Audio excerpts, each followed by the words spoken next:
Épître de Paul aux Hébreux, chapitre 10. La loi, en effet, n'ayant qu'une ombre des biens à venir, et non l'image même des choses, ne peut jamais, par ces mêmes sacrifices que l'on offre sans interruption chaque année, sanctifier parfaitement ceux qui s'en approchent. Autrement, n'aurait-on pas cessé de les offrir? Car ceux qui rendent ce culte, une fois purifiés, n'auraient plus eu aucune conscience de leurs péchés.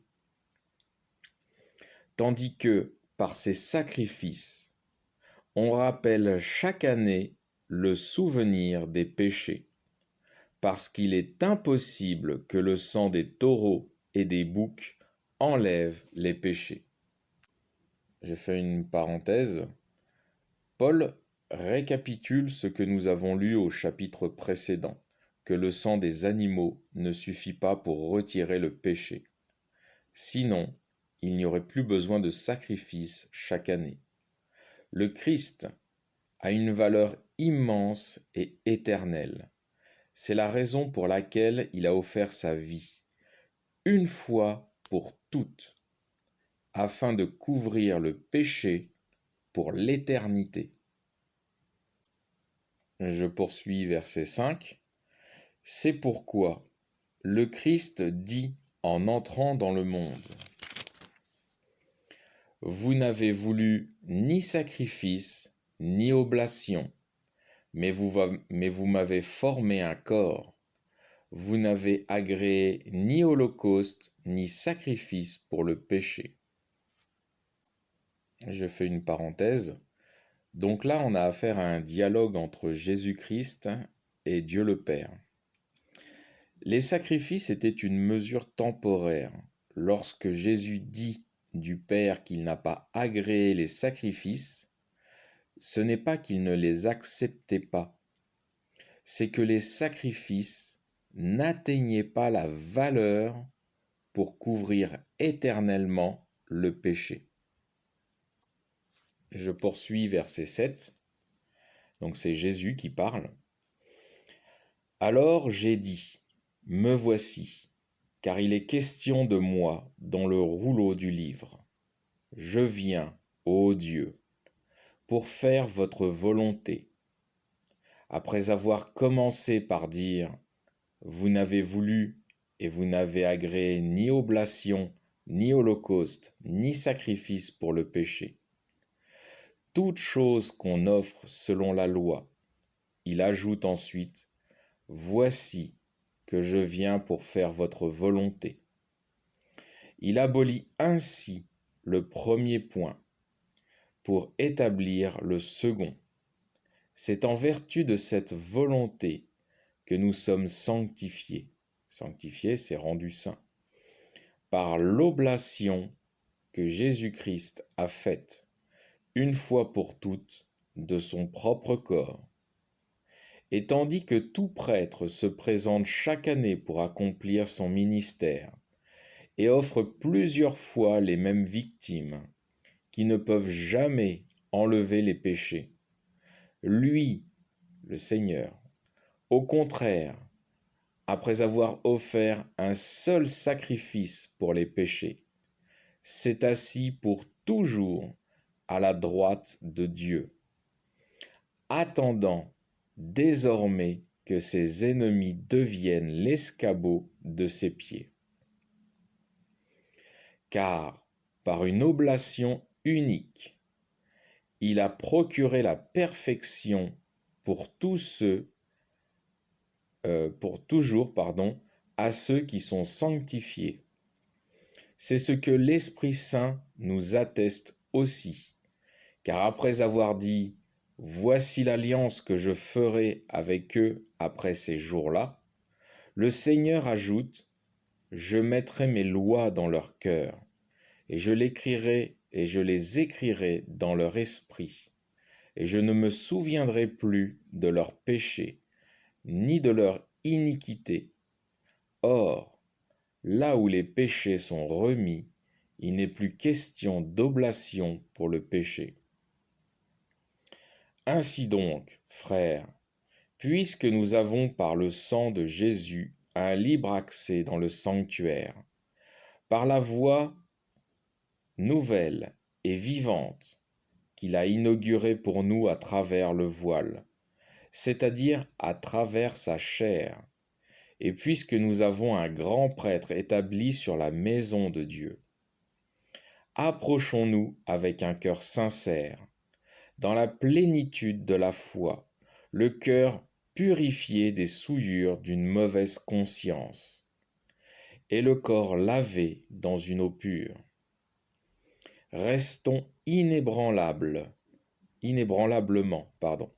attachés à la profession de notre espérance, car celui qui a fait la promesse est fidèle.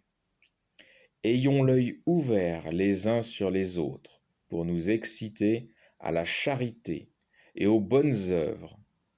Ne désertons pas notre assemblée, comme quelques-uns ont coutume de le faire, mais exhortons-nous les uns les autres, et cela, d'autant plus que vous voyez s'approcher le jour.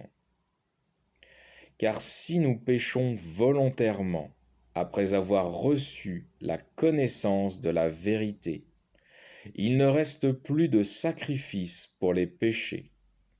Il n'y a plus qu'à attendre un jugement terrible et le feu jaloux qui dévorera les rebelles. Je fais une parenthèse. Paul parle du péché contre l'Esprit Saint.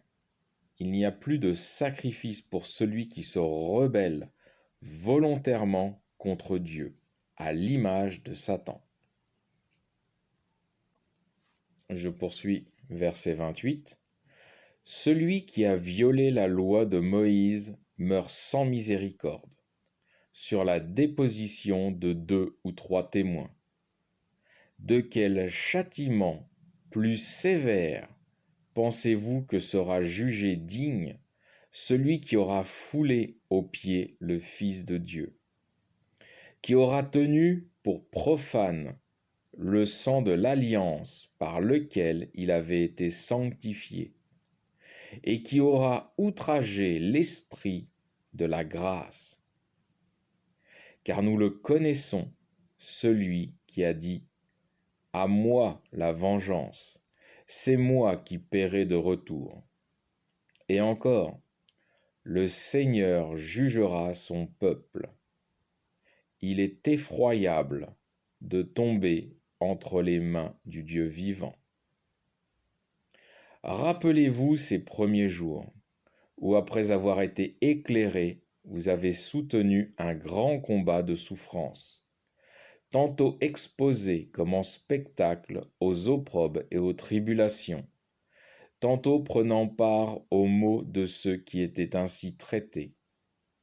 En effet, vous avez compati aux prisonniers, et vous avez accepté avec joie le pillage de vos biens, sachant que vous avez une richesse meilleure et qui durera toujours.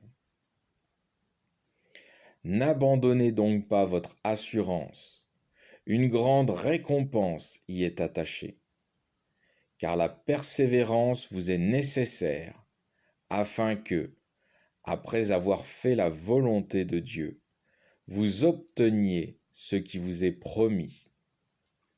Encore un peu, bien peu de temps, et celui qui doit venir viendra. Il ne tardera pas, et mon juste vivra par la foi.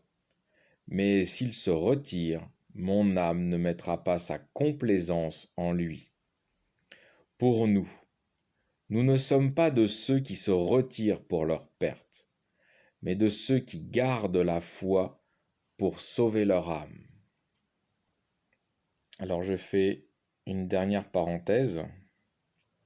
Lorsque Paul dit que le Seigneur ne tardera pas, ça veut dire que le Seigneur ne sera pas en retard. Dieu a un agenda, et au contraire de celui des hommes, l'agenda de Dieu est parfaitement précis et respecté. Dieu n'est pas comme nous. Il n'agit pas sous le coup du désir ou de l'envie. Il agit avec miséricorde, amour, bienveillance, patience, mais aussi avec justice. Et s'il a été patient dans son amour pour l'humanité, sa justice a aussi fixé un jour pour y être établi.